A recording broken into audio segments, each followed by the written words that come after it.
Friends, welcome you all for a special edition on AI webinar series, which we have been doing along with my good friend, especially for the past few weeks. Quite a very good number of participation, encouragement from various corners. Participants are from not only Tamil Nadu, but also from length and breadth of the country. People are participating and sharing their comments and also encouraging us to do more such programs. Today, along with Venkatrangan Thirumalai, the AI expert, the founder catalyst with more than 2.5 decades experience in technology front. He is with us to take us through some of the illustrations, examples, case studies in various industries. We'll keep this session as engrossing with very limited time, and we'll give maximum time to our Venkatrangan to share his dimension and wisdom towards various industries. Venkat, let me first start with one interesting example. Especially, I'm thrilled to see movies like Mission Impossible. So Tom Cruise movies. And I understand in that particular movie, not only that in India, Bademia Chodemia is the latest 2024 current year one Hindi movie also. They have used AI in movies. I believe, and you have also commented in various programs that whether in the days forward, do we need superstars and Talapatis to actually give the dates to act in movies, or can we replicate them in through AI? Not only the actors, music, the natural backgrounds, the action sequences. So many things today happens in movies. Rather than spending crores of rupees on production, and we have been seeing there are single movie theaters today have been closed. We now have malls, and the footfalls for malls also have been reducing 30% compared to last 2 years.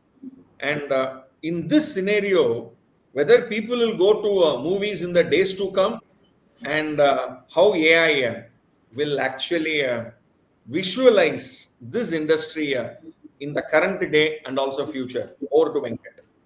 Okay. Thank you, Dr. GK, and for all the participants listening to us for the last couple of weeks. Appreciate that. Your encouragement requires me to do more research, more study on these topics to make it easier for you to understand, and that helps me to learn. So for that, I thank each one of you and Dr. GK for giving me this opportunity. So coming back to movies, it's very fascinating because, like some of you who might have seen my blogs at Venkatrangan.com, where I write under the name Mango Idiots, rate the movies that I watch as rotten, ripe, raw, and delicious. It's a very interesting field for me as an audience. So to answer your question, I'll split it into two.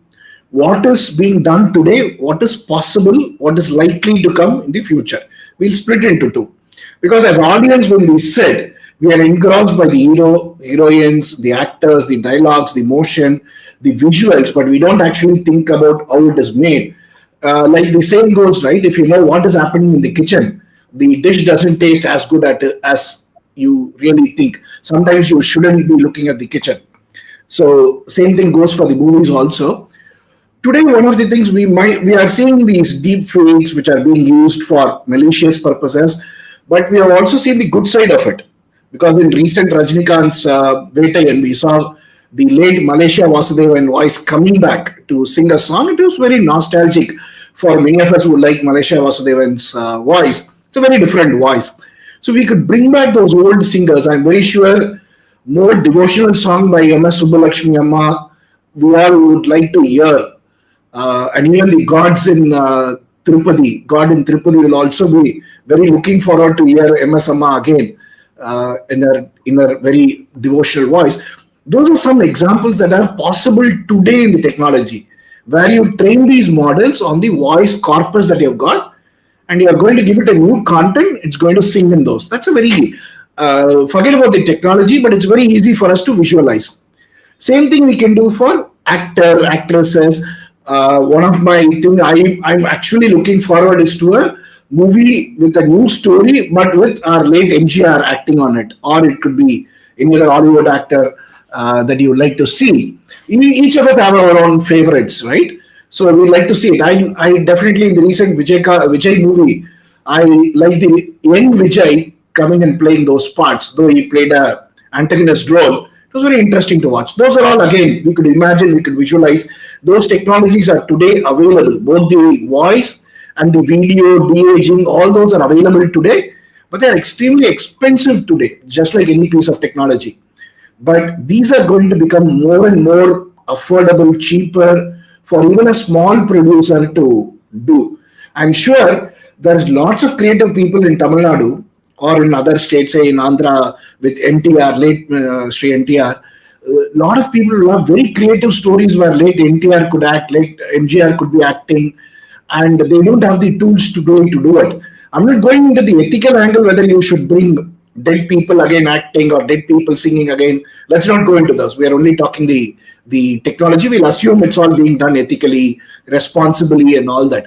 So it's going to give the positive thing I'm seeing is this is going to allow us to do new storytelling, which is not possible earlier. And it's not something new if you look at it. Every new media that humans have invented, whether it is stone carving or verbal language, drawing, to writing, books, printing, Gutenberg, so on and so forth.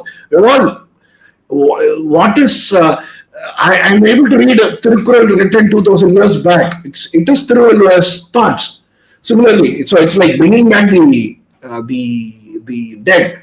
So that's the way we can look at it. Very positive ways of doing things. That is one. Those are all possible today. Last thing on what is possible today, before we go to the future, is all these movies, especially you see a lot of these Hollywood movies, they are using a technology called virtual projection.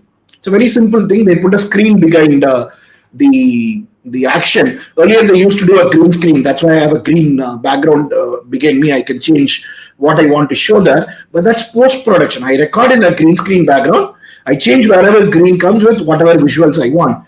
But the problem is, assuming I'm acting, there is a volcano scene behind. That's what I want to see blasting behind me. I don't get that feeling as an actor. I have to visualize a volcano going because I have only a green screen behind me.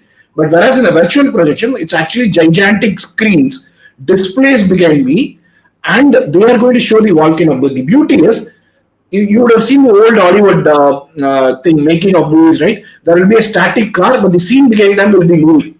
So we'll actually see the car to be moving in a mountain or something like that. There the screen is static. What I'm talking the virtual projection is the screen is dynamic. As the camera that is shooting changes the angle, the screen behind me changes, just like a real world screen will change. So I can do, and if I'm changing, my body moves, the screen behind me, the visual also will change. For that, millions of my outlines have to be drawn. Millions of outlines have to be drawn on the screen, synchronized based on the camera. Those are all possible today with artificial intelligence because no human could program million data points in millionth of a second and change it. That's just not humanly possible. Moving to the what is coming in the future, these are all what is available today. What is possible in the future is you validating the scripts, you customizing the script for individual users. You might order a movie where you say, I want Tom Cruise acting on a movie. This is the specific movie that I would like him to act. Make it only for me and give it to me. And it's $50. Those are possibilities. Those can come in the future. So I understand some of the kids and all, they will say that Spider-Man will come and The Chota Beam will come, and Correct. we have only Chota Beam. But in Chota Beam, Spider-Man will not be there. But these kids and all, they will have a crazy idea. So those now the possible. creativity. So we had the great lyricist, the story writers. So will such kind of creativity will be lost because such people we may not because they are all talented people we have seen in the movies. So those who write songs, those who write the dialogues. So will there be human displacement and creativity will be done by machines? So won't this we will not get the right talent? So I see that. It's a beautiful question. Famous movie that many Hollywood writers and directors have been asked the same question. There are two schools of thought. It's going to take away the creativity. I believe on the other school of thought where this is going to increase our creativity. When we thought photography will destroy arts, it doesn't. We're able to capture 4-dimensional or 3-dimensional photograph of you, but still, when we are going on a travel, we pay $50 for a person in the payment, drawing our art, and we put it on our fridge and our living room. We are not putting our photograph that we took, which is realistic, real photograph. We're not putting it, right? We're only putting a human art drawn on our fridge and on our living room. That is what is valuable. A Mona Lisa is still valuable. It's not I can create 3-dimensional accurate Mona Lisa, but it has zero value. Correct? So originality will always have a more value than AI created. Correct. No, it's not only originality. It is the scarcity. Human talent is scarce. That's why gold is valued, right? You have silica everywhere. Sand is not valued. Of course, today sand is also valued. That's a different question. But it's a scarcity.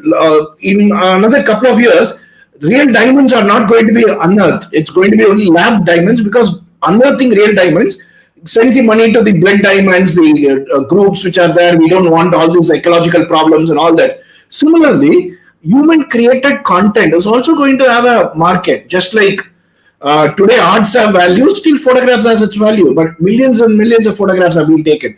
So there is going to be room for both. It's how we are using them is what is going to be determined. Good. Venkat, coming to the education side, I've seen some of the schools and also certain international schools, they have AI teachers. So teachers are today replaced by artificial intelligent teachers. But I see the positive side of it. So you can have a personalized training.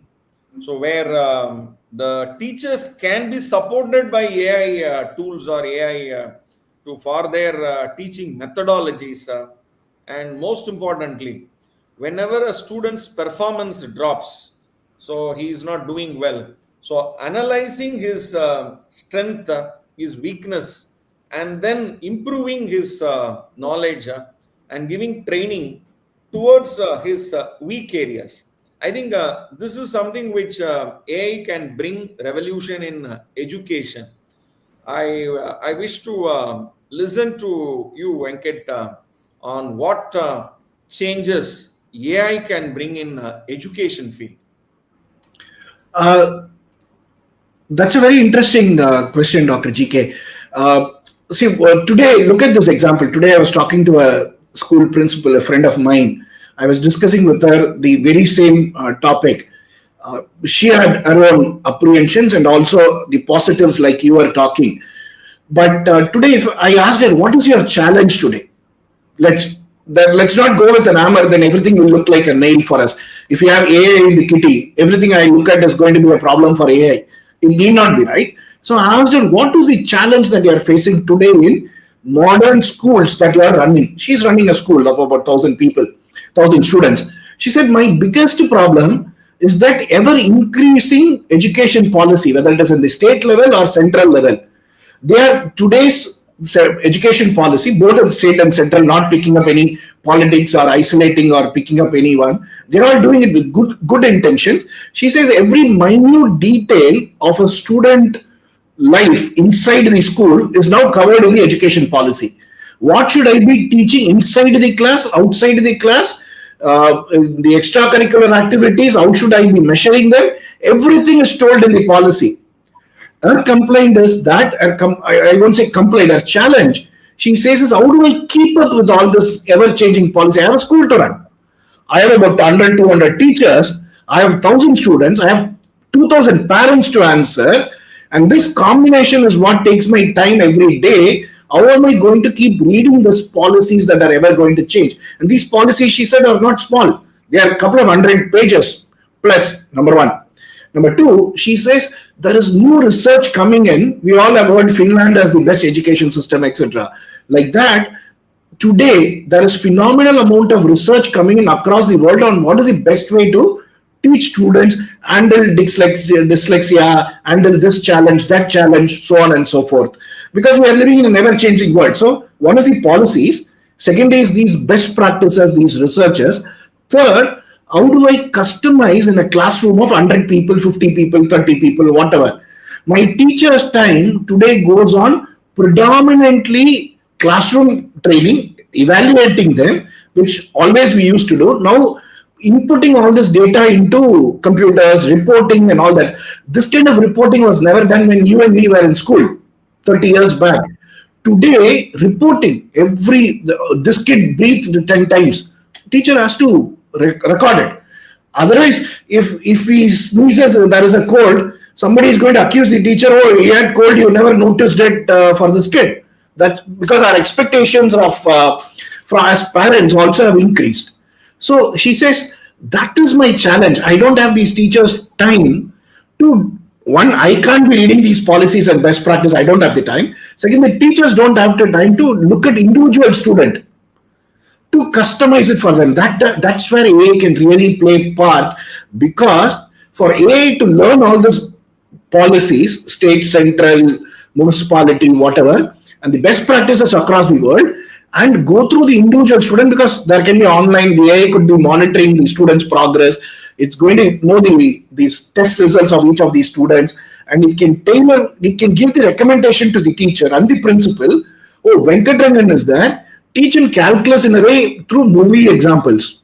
I'm giving up a very, very simple thing, but teachers will know how to customize it. For Venkatrangan, you have to break it down. You have to give him more examples to do. Don't just teach him in the class. You give him more examples. Of course, she can't do that in the 50 people class, but she will call me and say, Venkat, why don't you work out this calculus example 10 times in your notebook, bring it to me tomorrow. That is where I think AI, this cannot be done without AI. I'm more interested in examples which today we can't do. AI is going to make it possible. Like in the movies, this customization with the ever-changing rules, ever-changing best practice, ever-changing policies, the only way we could do it with AI. The second example is that I have doubts. Late in the night, I'm reading calculus. I can't be asking a teacher that time. It's again going to be very, very impossible.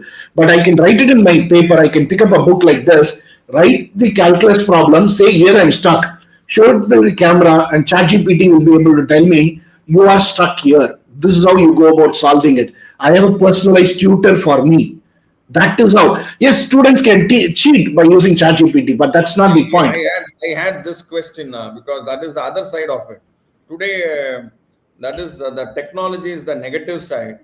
Now, whether AI can, it is like promoting cheating, student cheating. So, Cheating was controls tools will be there that this is the original idea, original work of a student. How do I? At the end of the day, what are we evaluating? That is what we have to be very clear. This principal of mine, she was also saying, I found out my son is using ChatGPT to effectively learn. I was also worried, Venkat, that students are using to cheat. But I've seen my son in 12th standard, calculus problem, he's stuck continuously. No, even I don't have the patience to walk him through every time, but ChatGPT patiently, without any judgment, is helping him. That beauty we are getting personalized tutoring. And you ask same question 10 times to the human being, he or she will be annoyed. You ask it same question to a ChatGPT or any AI tool, it will not be annoyed. maybe it will give an improved answer. It will give an improved answer. Yeah, I'll give you an example. See, 11th standard, I didn't study the calculus basics. We all study in 11th standard, right? I went to 12th. 12th is advanced calculus. Okay, my engineering also it's advanced calculus. Both 12th and engineering, I struggled a lot in advanced calculus because I didn't study the basics 11th calculus. But I'm ashamed to go and ask my teacher or professor, sir, I don't know. He said it's 11th standard, boss. I'm very, very afraid. So I didn't learn it properly. I suffered. And to learn 12th standard calculus, and in college, I had to really struggle a lot. Today with ChatGPT, I can tell, boss, please tell it to me. What am I missing here? It's going to say, oh, you missed this 11th standard basic calculus. It's going to help me. And it's going to do it without judgment. And most important, even Venkat, for those who are preparing for the UPSC exam, the IAS and the exams, they actually have to refer the textbooks of 6th standard, 9th standard, 10th standard, 11th, 12th standard, because that forms part of their prelim curriculum. So rather than going and hunting for these textbooks, this will be an enabler. This will be a supporter for them to prepare for their prelim examination. So what you said is, so how we are going to use this tool matters a lot. And that is where we have to teach our younger generation and also the present generation the ethical consideration in using the artificial intelligence tools. Am I right, Venkat?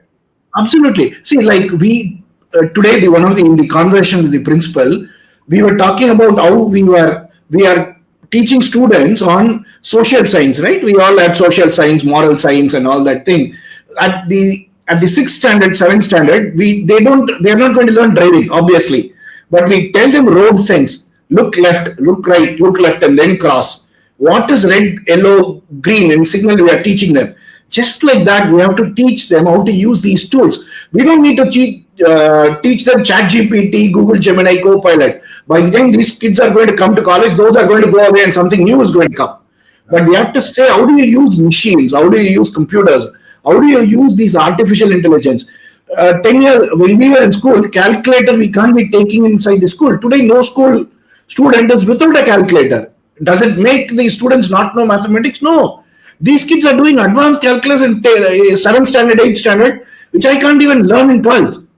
They are learning much more because the world is much more complex. Our human knowledge is increasing. So what we are expecting of kids to know is increasing. That's where these tools come into picture. I'll leave a pointer for the education sector for people who are interested. There is a couple of questions. We could take that also. With this, there is a TED Talk. Go to YouTube and search for Khan Academy. Salman Khan talk on TED, TED, the famous TED. A couple of months back, he has given a fantastic talk on how we use these technologies in Khan Academy for the productive usage of students. He closes with a very beautiful statement. I'll just leave it there. If good people like us are not using this for good purpose, bad guys are going to use it, and they'll be advanced. Which one do we want? We want our country, our army to have better weapons than our enemies, obviously. So good people, we need to be using these technologies. Amazing. Shall we take Yeah. There's a question in the comment.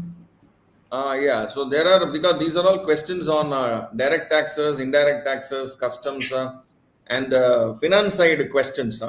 Maybe I will answer those questions at the end before that. But one more question before I go there.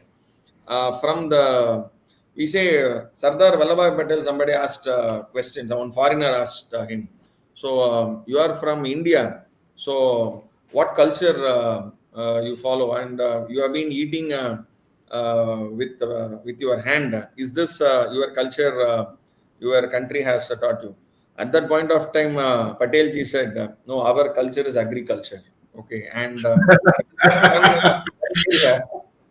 so this is one area where I see tremendous applications, especially on crop management, crop disease detection, livestock monitoring, precision agriculture, and especially irrigation, smart irrigation. When and what time? So what is the wetness? whether we need to increase the wetness and whether the dryness is there. So so many aspects are required to actually do, we call it a smart agriculture. So Correct. I believe our country has a lot of potential in this particular area, and especially I'll come to the last few questions on the finance part of it after this answer from you, Venkat. Over to you. Okay. It's a very timely question. In fact, I've been reading about this. If you again go to YouTube, for example, in Sansar TV, our Doordarshan TV, there's a beautiful episode of what they walk through on how AI is used in agriculture today. A couple of months back, BBC also did an episode on how a startup in Bangalore is using AI in agriculture. These are things that are happening today. They are not no more science fiction or anything. You rightfully said three areas where it is being used. I'll group them into irrigation, targeted pesticide, and the quality of the products. Those are the three things. Today in agriculture, the biggest problem is water. Many of the areas, we today have rains, but then come summer, we are going to be water starved. So precision irrigation is the need of the hour. Today it's like 80% of the water that you give it to a plant, you are watering it when the plants don't really need it, I believe. It depends on the crop. Some crops it is 50%, some crops it's 80-90% of the water is wasted because you don't know when to water it. With the sensors, and for each plant, it's not, you can't be earlier doing because it's not at the field level, it has to be at the plant level, which means you have to have thousands of these sensors. You can buy these sensors and put it, that cost is one side, but how are you going to take these signals? No human can process a paddy field with thousands of sensors. It's just not going to be humanly possible. That's where these AI systems are going to tell you, oh, the north side of your field, those plants today require water, whereas the south side doesn't require, because yesterday the evaporation on the south side was lesser than the north side. Those kind of very, I'm generalizing here, but very precise irrigation you can do so that you can save water, which is the number one problem. Number two problem is today we are applying pesticide, whether biopesticides or whatever, at the field level. You can now do it. You can have a drones like bees, artificial bees flying, and they can actually see the plants and say, oh, only these 10 plants are having pest. So why don't you do a biopesticide only for those plants? Again, AI systems could be doing that. Third is the health of the plant. You could say, oh, these set of plants are having a disease, so you might want to pluck it out before it infests everything else. Those are three areas today AI systems are possible to be done. And it's like when we think about AI, we think, oh, it's a small farmer with 1 acre cannot be using it, etc. But there are startups which are coming in public-private partnerships, which are going and giving them these technologies either on a rental model. Today, most of India, at least Tamil Nadu, South India, nobody is doing manual harvesting. They are all using tractors and harvesters, and they are not buying these tractors. They are renting it out. So these AI technologies will also be available as the price comes down, as it becomes ubiquitous, that it will be rented out. So when we think about these AI technologies, don't make the mistake of thinking, oh, these are expensive stuff. No, they are going to become extremely cheaper. Yes. Now, I think it's a very big subject. We will deal also in detail in the coming weeks forward. I'll just take a few questions which has come, and let me, along with Venkat, I'll answer this particular question. Use case in direct tax and also indirect tax. I'll just share my thoughts here. So especially when the yearly income tax return forms are introduced by income tax department, the income tax form, ITR 1, ITR 2, the Saral form, Sugam form and all, ITR 6 for corporates, ITR 7 for non-profit organizations, along with the form number. The form will be some 24 pages or sometimes 30 pages. But instructions for filling up the form. So technically, we can even call it as business rules. So generally, these business rules, which is also in PDF, will be almost 100 pages, 150 pages.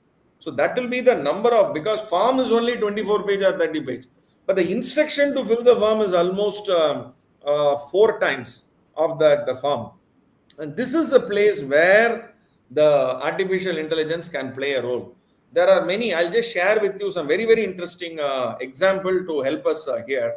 Say, for example, current year, the associations are eligible for the 115 BAC special tax rate, which is the what you call the default tax rate. So 2.5 lakhs and above is the normal tax rate, which is the old regime. So new regime is up to 7 lakhs, no tax. Now even association of person, Hindu undivided family, they are also eligible. Now this association of persons, if they are having an audit, then their due date falls on 31st of October. Now if they don't have an audit, it is 31st of July. Now if you file the return between these 2 dates, between 31st July and October 31st, then and you don't fill that particular form properly, we are subject to audit, that you have to tick it. Because in a 24-page form, there are 2,500 fields are there, you have to fill it up. We don't fill all the 2,500 fields. We only fill hardly 5% or 10% fields. Now, non-filling of one particular field, which you are actually have to fill it up, will result in a wrong, and instead of getting a demand of 1 lakh, that particular client got instead of getting a refund of 1 lakh, that particular client got a demand of actually 3 lakhs, only because of non-filling of one particular place. This is a place where you can actually ask the AI assisted e-filing to go through your already filled up form to compare with the 150-page instructions given by the income tax department, whether as per the instruction I have filled it up or I missed it out. So based on the input, so these kind of prompts can actually help you to, which is called as AI assisted tax filing. It is not, AI will not do the tax filing. So that is where Venkat was making it a point. It is not machines can totally replace. Machines will make the process comfortable. It will actually help us to ensure that we are not put to trouble later. That is where artificial intelligence, we have to use it. Non-using of an AI, we go through that the process of we delay the time, and that stress will be there. So that is where these kinds of tools can actually add a lot of value. I'll just add on, GK, it's a beautiful example you have given because you are the expert there, is that I, as an individual, if you look at it, companies will leave it, there are enough people and technology and tools available.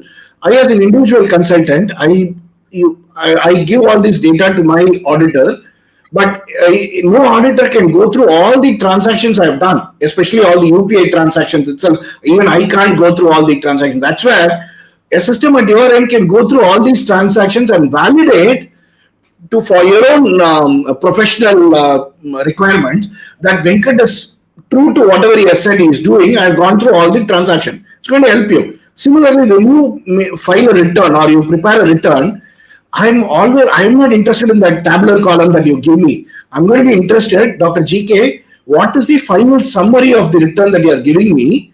What I have done right, what I could be doing better next year, or what is the refund for me, or I'm more interested what's in it for me. To prepare that guideline for every customer today takes a lot of time for you. But with AI systems, once you prepare it and you teach the system, it can do the same for your customer and say, this is why I prepared the return this way. This is the explanation in plain English to me, or plain Tamil, plain Telugu, whatever. That's the value addition. Amazing. The way the subject is actually inspiring and motivating us, and the support given by participants across length and breadth of the country, hundreds of participants, I must say. And week after week, our support for our program is increasing. Venkat, I must really place this on record, and I must thank all the participants who have been supporting us for this initiative. Keep posting your views, your queries, your suggestions. We'll come up with more inputs, examples, and use cases and case studies in the coming week forward. Thank you very much, participants, and special thanks to Venkatrangan Thirumalai, my buddy from school days, and thank you for being with this program, AI webinar series. Without you, I'm sure this program would not have seen this much tremendous success. Thank you very much. Thank you.